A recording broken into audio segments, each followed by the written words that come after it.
अध्याय 2 श्लोक 72।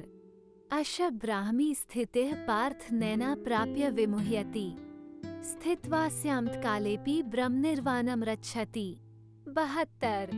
भावार्थ यह आध्यात्मिक तथा ईश्वरीय जीवन का पथ है जिसे प्राप्त करके मनुष्य मोहित नहीं होता। यदि कोई जीवन के अंतिम समय में भी इस तरह स्थित हो तो वो भगवत धाम को प्राप्त होता है। तात्पर्य मनुष्य कृष्ण भावनामृत या दिव्य जीवन को एक क्षण में प्राप्त कर सकता है और हो सकता है कि उसे लाखों जन्मों के बाद भी न प्राप्त हो। ये तो सत्य समझने और स्वीकार करने की बात है। खटवांग महाराज ने अपनी मृत्यु के कुछ मिनट पूर्व कृष्ण के शरणागत होकर ऐसी जीवन अवस्था प्राप्त कर ली। निर्वाण का अर्थ है भौतिकतावादी जीवन शैली का अंत। बौद्ध दर्शन के अनुसार इस भौतिक जीवन के पूरा होने पर केवल शून्य शेष रह जाता है, किंतु भगवद गीता की शिक्षा इससे भिन्न है।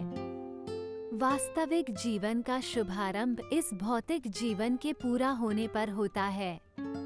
स्थूल भौतिकतावादी के लिए ये जानना पर्याप्त होगा कि इस भौतिक जीवन का अंत निश्चित है, किंतु आध्यात्मिक दृष्टि से उन्नत व्यक्तियों के लिए इस जीवन के बाद अन्य जीवन प्रारंभ होता है।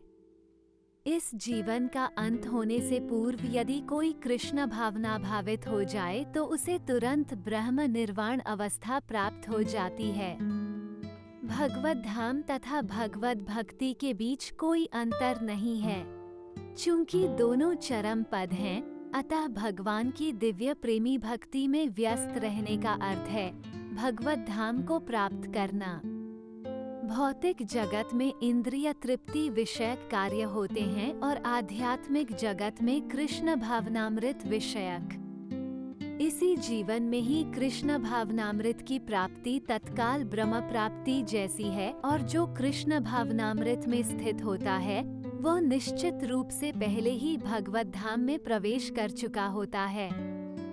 ब्रह्म और भौतिक पदार्थ एक दूसरे से सर्वथा विपरीत हैं।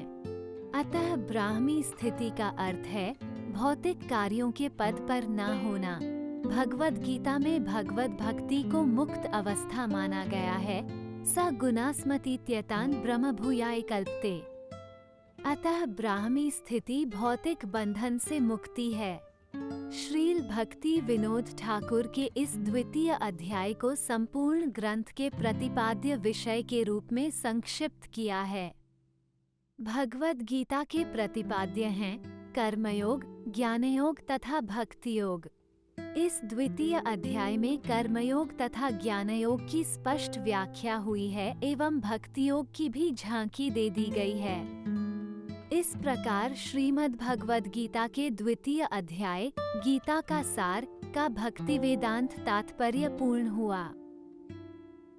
हमारे चैनल को सब्सक्राइब करना बिल्कुल न भूलें। आपको वीडियो पसंद आई है तो कृपया करके इसे लाइक करें और इसको शेयर भी करें। धन्यवाद। मिलते हैं अगली नई वीडियो में। जय हिंद।